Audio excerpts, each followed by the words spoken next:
It's time for the one and only, the premier, the only official podcast of Pro Rodeo. Your Chute bosses are ready, so let's give it a go and talk some rodeo. We're back for another episode of the Chute Bosses. We thank you guys for joining us, and hopefully you all enjoyed the first 3 episodes. We've had some great guests. Tanner and Tracy here back with you at the PRCA headquarters in Colorado Springs, and we got another great show coming your way. We'll break down like we always do our short round. We'll have your 8 questions with, and we've got a special interview coming up with the hottest cowboy in the world right now, Stetson Wright. And Tracy, I can't wait to have Stetson on. That's a guy that, has a lot to talk about right now. Yeah, and I mean, there's no one better. I've mentioned this before, that he's in the Larry Mahan, Ty Murray conversation. He's a Hall of Famer right now, even if his career stopped. And he's doing things that, it's a lot like Ty Murray when you're doing double rough stock and winning all arounds. But just how difficult that is with how competitive these guys are and how good people are now in rodeo and how in shape they are and everything. Yeah.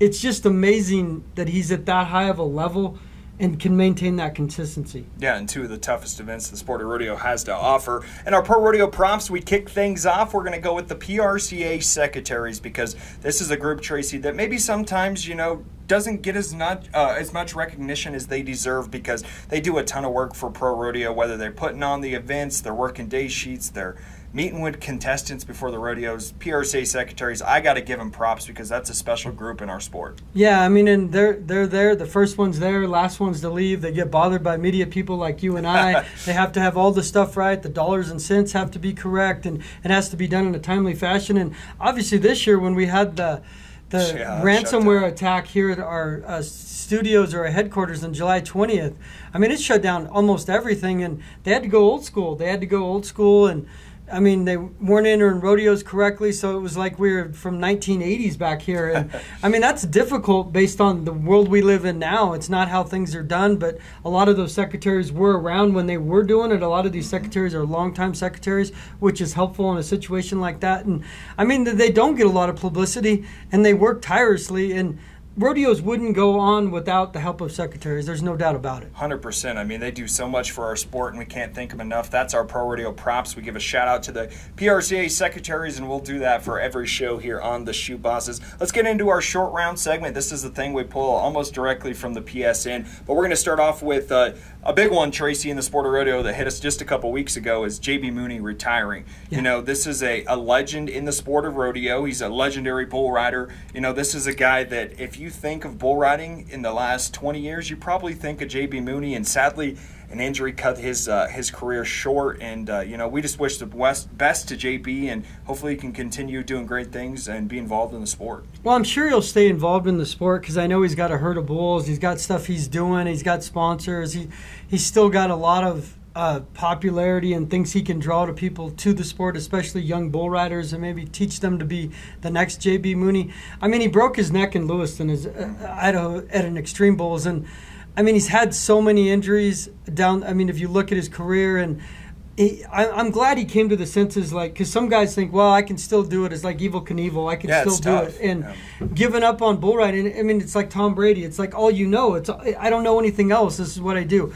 I think the light came on. He's got kids. I don't want to be paralyzed, probably what he's thinking. I mean, because you're one bull ride away, one knock or kick away from you're not walking again, or maybe you're, God forbid, you don't go out of the arena at all. Yeah. And so it's unfortunate. The great thing is I mean, no one ever thought JB Mauney was going to come to the PRCA. Mm-hmm. He did in a short stint. He qualified in 2021. And honestly, I don't know that I've ever heard Thomas and Mack as loud as it was in 2021. Round one, when he won round one, he split the win. I mean, the crowd was going crazy. I mean, his introduction. So at least we got a little slice of it, and it's something I'll never forget. Yeah, it was definitely a great night. I remember interviewing JB after he split the round win there, and guy was on top of the world. And we thank JB for all the memories, and I'm sure he'll have many more in the sport of rodeo. Also in our short round, just announced here at the PRCA headquarters, I think it was back on the 19th, the contract personnel announced for the National Finals Rodeo coming up in Las Vegas, December 7th to the 16th, and also the National Finals Steer Roping. And Tracy, we started off with, what we kind of always do, a lot of familiar names up at the top of the the list, starting with the announcers and kind of making our way down. But congratulations to all those that were selected. Yeah, there's a lot of carryover, a lot of the same. The Sonny Deb's still there, Randy Corley's still there, and Roger Mooney returns. Andy Seiler's getting his second chance as an announcer. There's some mix-up. Josh Hambone Hilton's the music director, and I know Hambone had been part of this thing. He does stuff in San Angelo. I've crossed paths with them there. And sometimes change is good. I mean, and whether people know it or not, we have nothing to do with those votes. No, they send them into us, and we put them in the PSN or we put them on our website. So, it's voted on by their peers, and the winners, congratulations. And, I mean, it's a big deal to them for numerous reasons. Yeah, and if you want to see that full list, you can go on to our website at prorodeo.com. We put that story up. We said about a couple of weeks ago, so you can check that out as well. And, Tracy, we lead into our next segment. This is going to be a good one because this guy's done a lot for the sport of rodeo. He still does it. He's got a great personality. We got 8 questions coming up with Randy Corley. Yeah, and it might have been more than 8 questions. I think I might have got confused, but Randy's he's an announcer this upcoming NFR in 2023. It makes him 2 decades as an announcer. His idol is Hadley Barrett. I mean, and he's just a wonderful personality, a wonderful guy who studies. I mean, it's not like he shows up at the rodeo and gives the day sheet a once over. I mean, he truly puts in the work and he's rewarded for it. His wife, I mean, it's a wonderful family. They've got daughter. They're all tied into rodeo, and they all do a fantastic job. And Randy's just one of the best around to talk to and be acquainted with in the PRCA. No doubt about it. Well, we don't know how many questions it is, but here it is. Randy Corley. What's your most memorable rodeo moment? Probably, that's a tough question, Trace, right off the bat. I've had a lot of memorable moments. Probably the first time the Caldwell Night Rodeo crowd started doing the wave and went 26 times around. I couldn't stop them. How about 3 words to describe rodeo to someone who's never been to a rodeo or doesn't understand rodeo? Exciting, family friendly, and entertainment value. Nice. What's your hidden talent? Well, if I tell you that, it won't be hidden. What rodeo have you announced the longest at? We're at one of them right now in Puyallup. I've been here since 1983, 40 years because they took a year off for COVID. Yeah. What's your guilty pleasure? My guilty pleasure? Pleasure. Yeah. Probably scuba diving. I'll let everything drop to go scuba diving. Who's your announcing mentor? Hadley Barrett. I think you knew that one before you asked. Favorite restaurant on the road that you like to go to? Used to be Crab Shack or one of those, Joe's Crab Shack, because I just love seafood. How about favorite movie? Butch Cassidy and the Sundance Kid. Always great catching up with Randy, Tracy. I don't know how many times we've just chatted with him at rodeos or in pre-production meetings. Just an overall good dude, and he's got a great personality. He just loves rodeo and loves living life. And he's got the voice, though. He does. It's iconic. And being on TV, you talk to some people and they have their real voice and their TV voice or their announcer voice, and his voice is always the same.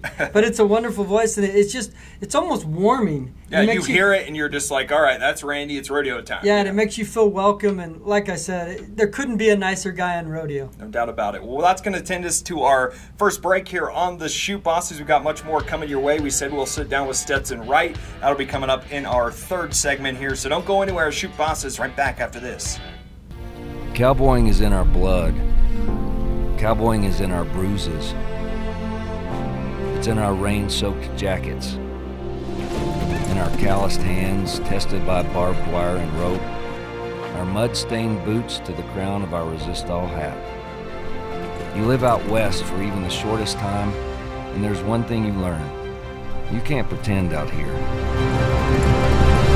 Resist-all. We live it every day.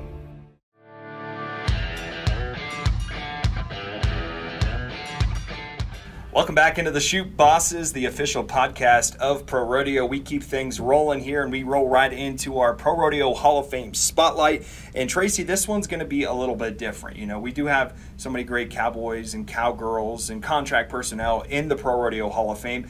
But many people don't know we also have stock, and some of the best stock that the sport of rodeo has ever seen. You know, the legendary names that you'll never forget. And we got a legendary name we're going to start this one off with. Tracy, we're going with the legendary bull, Red Rock. And if you don't know, Tracy just wrote a big feature article that's coming out in the Pro Rodeo Sports News magazine about this matchup. Lane Frost, Red Rock. Give us a little background on Red Rock and what that whole situation was like with Lane in that season. Well, Red Rock had bucked off 309 contestants or cowboys. He was 87 Bull of the Year. And so John Growney had the idea, and the bull is owned by Don Kish, Yeah. and it's Growney Brothers Rodeo. And so they had the idea after 87 that they were going to retire Red Rock at the NFR, which they did. But they needed Lane to be the world champion because they wanted to do this Challenge of Champions. Yeah. Basically, a publicity, I don't know, stunt. They just wanted to bring more exposure to rodeo. They did, so it fell into place. And John Growney says in the story, it's like God was writing the script. Because, I mean, it's one thing for a bull to get Bull of the Year, but, you know, the guy, Lane Frost winning isn't it, you know, he's going to get Tough Hedeman and all these great bull riders and Ty Murray and the guys back in the day. So Lane wins. So then they have this thing, okay, well, Red Rock had never been ridden in 309 outs. Yeah. Okay, so let's do a Challenge of Champions. And it wasn't like a one ride-off, so it was like a 7-game World Series. Mm-hmm. They go to these rodeos out west in California because that's where the Growney brothers are located. So they go to, the first one I believe is Red Bluff. He gets bucked off in like 2 seconds. He gets bucked off again, so he's down 0-2. So then they basically had, Growney and some other guys had to tell Lane, when you get in the chutes with Red Rock, he said the cowboys that would sit on him and wiggle around, he would know that, oh my gosh, there's someone it's like on warming me. Up the launching pad. Warming up. So he would get really low in the chutes, and then when they open the gate, he'd jump super high and start throwing guys, and they have no chance. So what they told Lane, and Lane had said in interviews since, is that as soon as you get on him, even if you're barely set or not even all the way set, have him open the chutes because because the Red Rock's not ready. So he figured it out. So he goes 2-2, he ties it.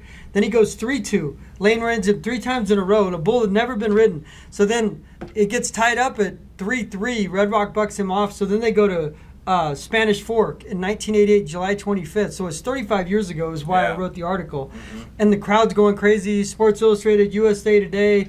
I mean, TV, massive exposure. And it couldn't have been written any better. Lane rides him for over 8 seconds. I think it was 9.03 seconds. He had something to prove. So he wins the battle 4-3. I mean, it literally led to other things like 8 seconds. I mean, there's similarities there.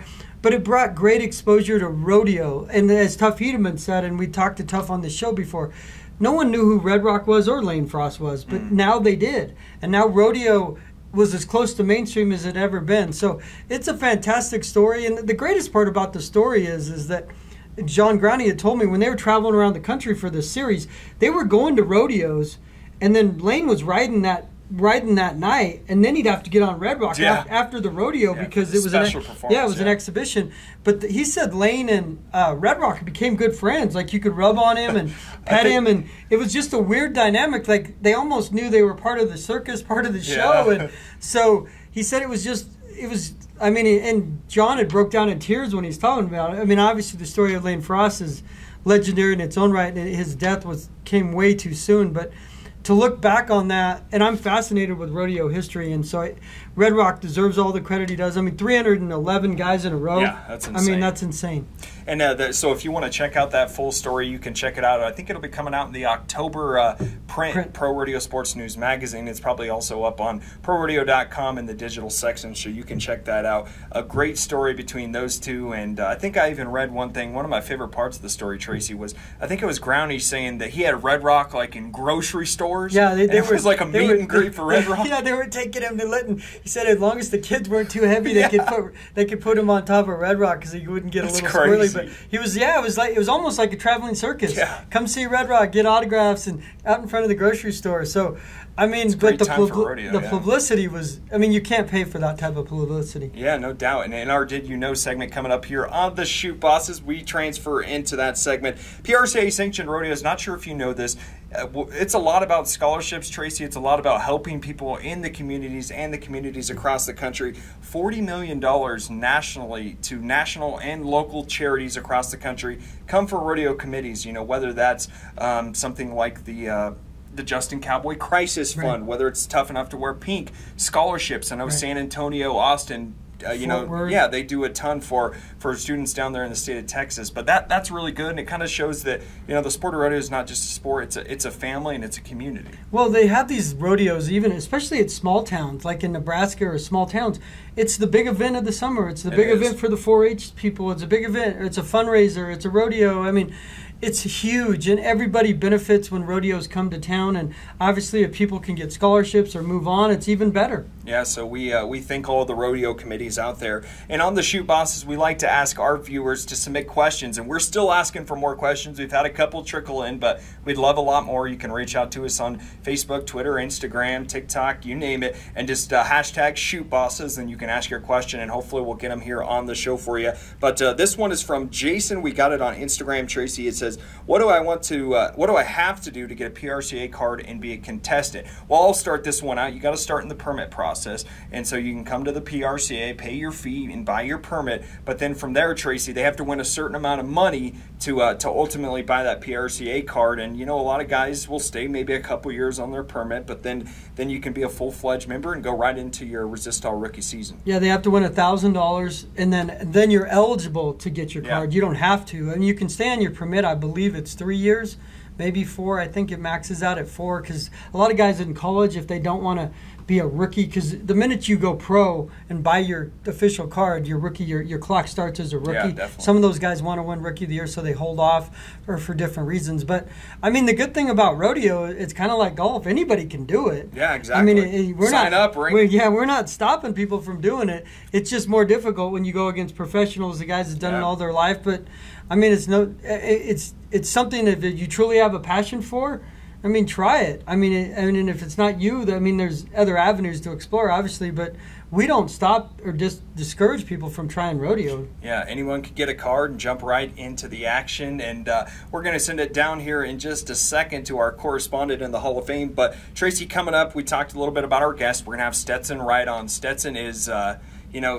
we've seen him mature. I've been here. I think I'm coming up on my 3rd complete season once we get to next summer. But I've really seen Stetson mature, not only the way he handles, media interviews and those different things, but his riding has just became, it's almost like you can sit out there and say, I can probably put, $100 down. Stetson's going to ride this bull. Yeah, and I mean, as I've said all along, and I've talked to him about it, he just makes it look easy. And when I was in Pendleton at the Extreme Bulls Tour finale, he had to have a ride in the last ride of the night if he was going to win the tour finale. He was going to win the tour. Yeah. I mean, that was a foregone conclusion. But I told Katie Lucas, who was there, I said, this is just par for the course. It's all part of the script. I said, he's going to be the last ride of the night. A screenwriter. He's going to be a 90, and he's going to win it all. Well, the only thing that was different is he had an 89 on Bouchon, and then he ends up winning Pendleton Rodeo on the same bull.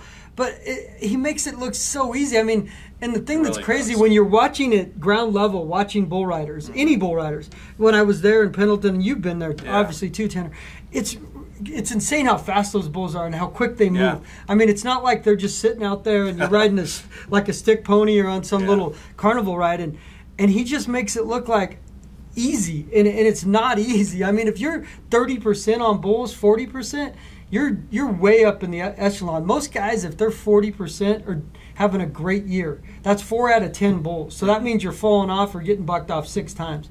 And he's probably more around 50. And in September, I'm guessing he was probably 80% on bulls. It's pretty close. I think there for a while it was about 14 out of 17. So we'll ask him a little bit about that. We'll also ask him about breaking the all-around of the bull riding record that just came. But before we get to Stetson's interview, we'll send it down to Buck. He's in the Pro Rodeo Hall of Fame. Buck, take it away. What do we got for our Pro Rodeo Word of the Day?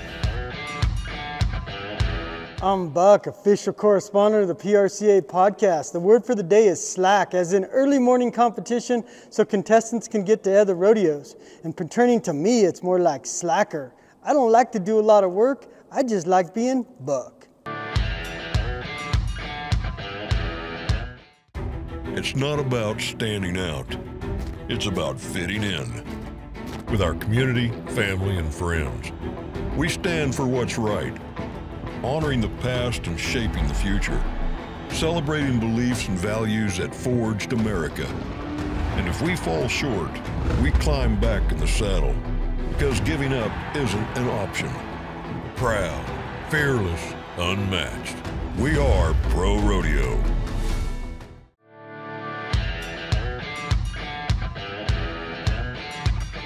Welcome back into the Chute Bosses, and as we said, we have a great guest coming your way here, Tracy. We're going to be joined by the man that's kind of taken pro rodeo world by storm, Stetson Wright, and really excited to have him join the show here today. Yeah, obviously he's the best cowboy going. He's the face of the PRCA, 7 world championships since 2019. There's no one better, and I don't want to go too deep into it because I know we're talking to him shortly, but it's just the humbleness of him that has been so impressive to me during this run. I mean, you see a lot of guys that win a lot of world championships that maybe it goes through your head, and that's never seemed the case for Stetson. No doubt about it. And Stetson, we appreciate you joining us here. We're catching you at a good time.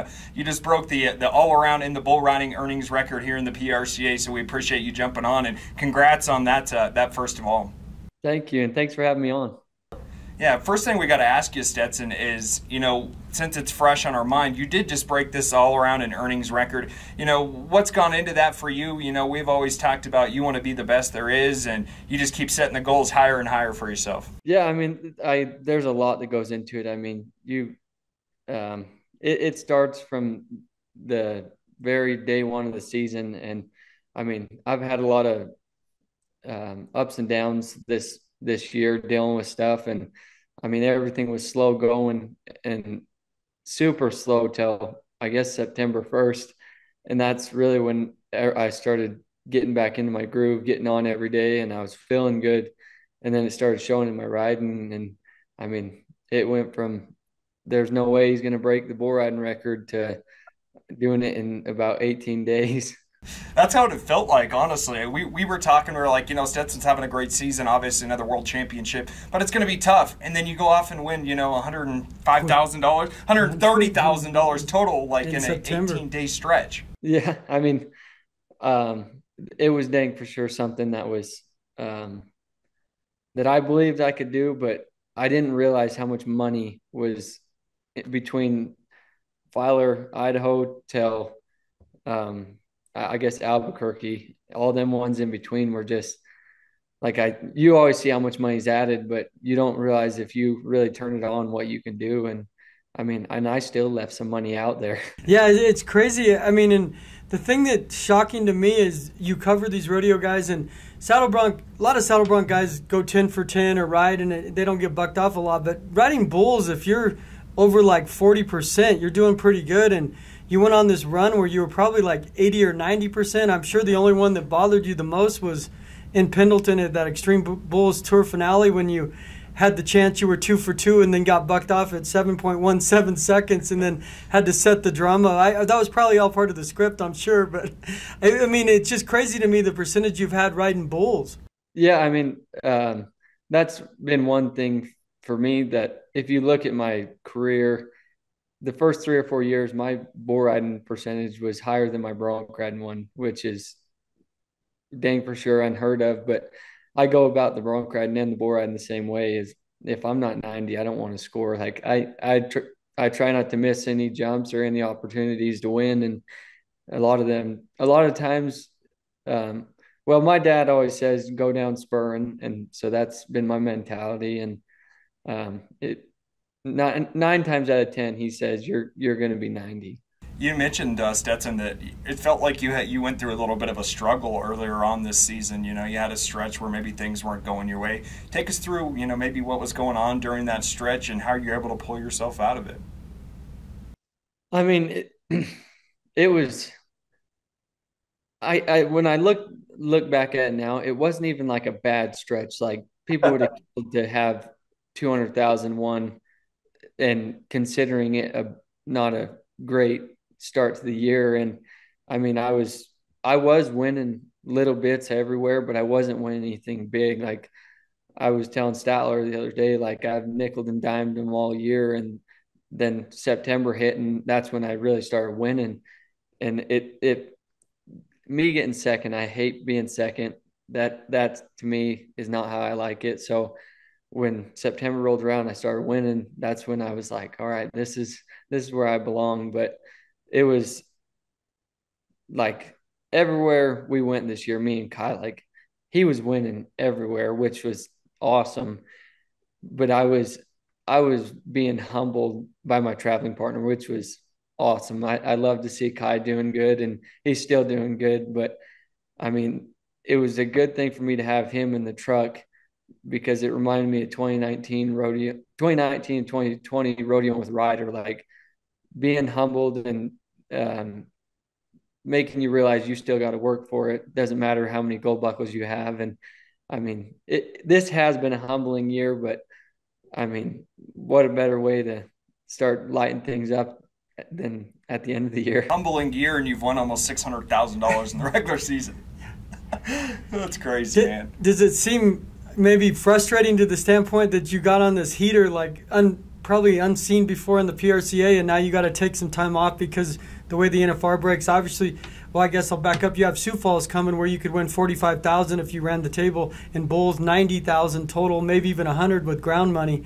So you have one huge payday left, but I'm assuming you want to parlay Sioux Falls. And how do you keep the momentum going with the break in between that to the NFR? The little bit of break, I've always done good with it. Like I'm really good when I keep getting on all the time, but coming home and getting to hang out with family, like that's it like recharges you. Like I'm feeling good right now. The last couple of days that I got on, I had I blow a blood vessel down right above my ankle, and it was all swelled up. I mean, nothing that was killing me. I took a couple of days off, and then I went to Sonoma, California, and won the bull riding and bronc riding there. So that, like I said, just them couple of days that I needed to be sitting at home is good. And heading to Sioux Falls, like I feel good. And I think the way I drew up in the first round too, I got a bubble bath of Birches in the bronc riding. They've been 90 on that horse a few times. And then I got Dr. Campbell. I was 87 or 88 on him in Ellensburg the other day. So I'm tickled pink about having that bull of Chad Berger's. Stetson, how do you keep pushing yourself? I know that we've talked. I probably interviewed you 25, 30 times at this point. But how do you keep pushing yourself when you're at a point where it doesn't seem like, you can go any further, and you just keep going further, man? So the last time you asked me this question, as we got off the phone, because I couldn't answer it then, I called my mom and dad. I told them, I'm like, there must be something wrong with me. Like everything to me, like I feel like I haven't, like when I look back, I'm like, you have done great things, but then I'm like, but you haven't done enough. Like everything to me just seems like I'm so far from my end goal that I got to keep working hard. And I mean, through every gut stomping or whatever I've taken over the years, like it hasn't knocked the fire out of me, and I don't think it will. So I want to become the best, and I'm doing everything in my power to do it. When I leave rodeo, I want to be known as the king of the cowboys. Well, you're only 24, and I know that, I don't know if you've watched stuff on Michael Jordan or Tom Brady. Those guys would find little things that really inspire them that probably wouldn't mean a lot, but they'd won so many championships, they needed something to light their fire and keep it going.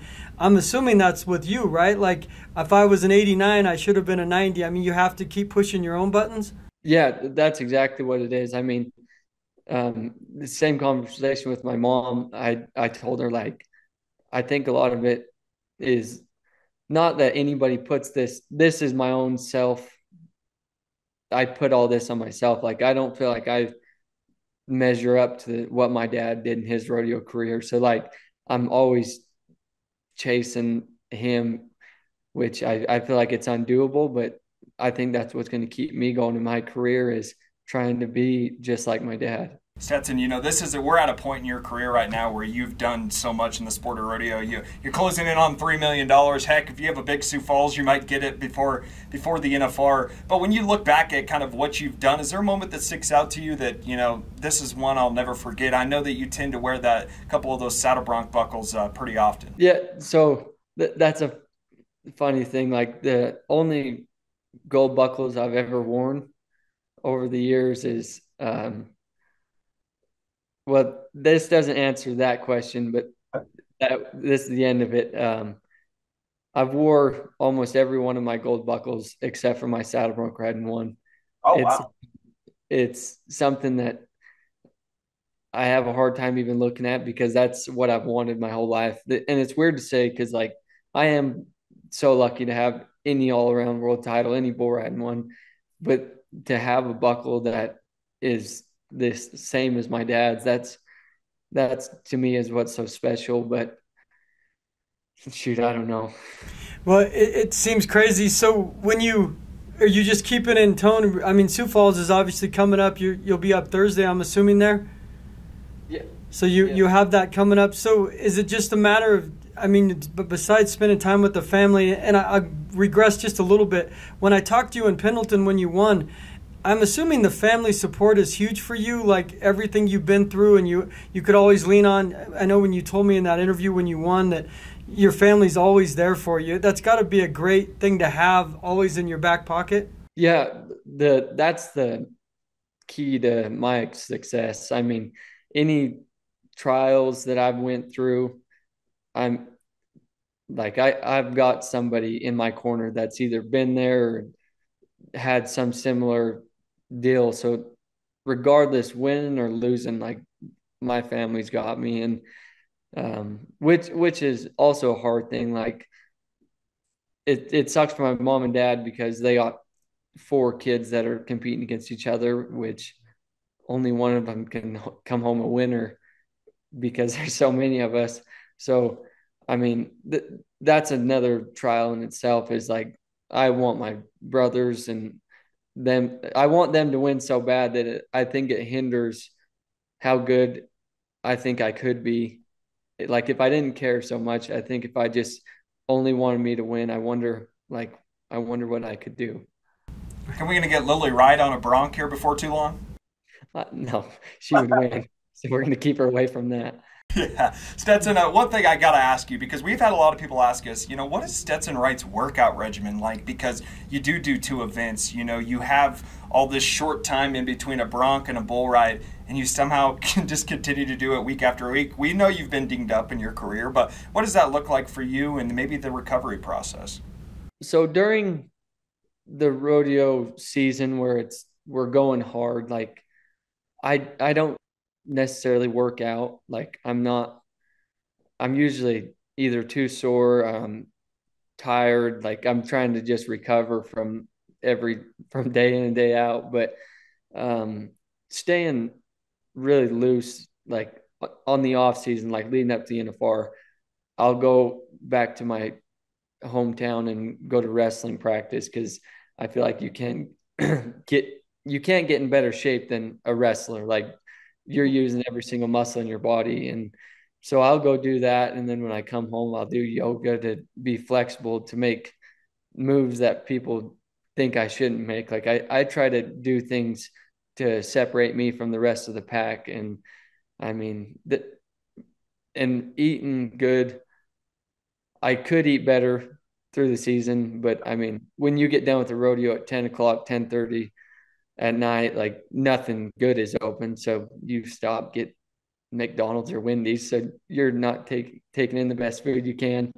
But in the off season, I am pretty good about eating good. And the nights that I can't eat good, I usually run over my parents because my dad eats like a king. My mom takes care of him. So what weight would you wrestle?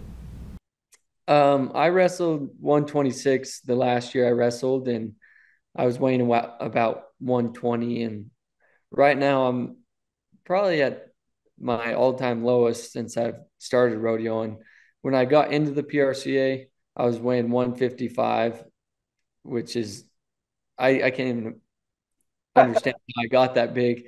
And then I broke my jaw, and since then, God City, yeah.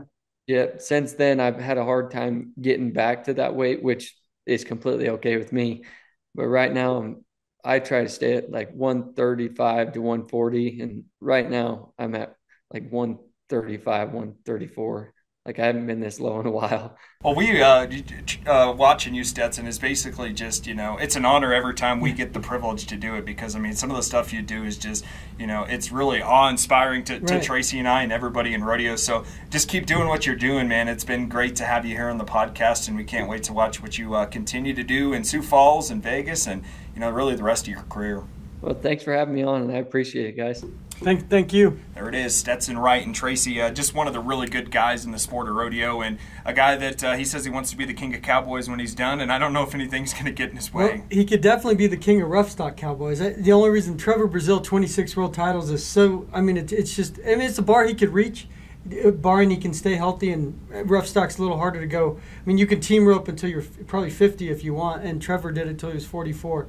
So, and the records are all within reach. I mean, he's doing things Ty Murray did, and Larry Mahan before him. And I mean, you say those names, Larry Mahan and Ty Murray, they're legends of the sport, and Stetson's already established himself as that. It's just how many more records can he break the rest of his career? If he gets 3 world titles every year for the next 7, it's shattered. Yep. It's not that far away. We'll just have to wait and see. Stetson Wright, a great guest as always here on the Chute Bosses. That's going to wrap it up for us here this week. We appreciate you all sticking with us week in and week out. You can catch us on YouTube as well as all of your favorite podcast platforms. That's going to do it for us. We'll see you guys next week. But until then, keep on rodeoing.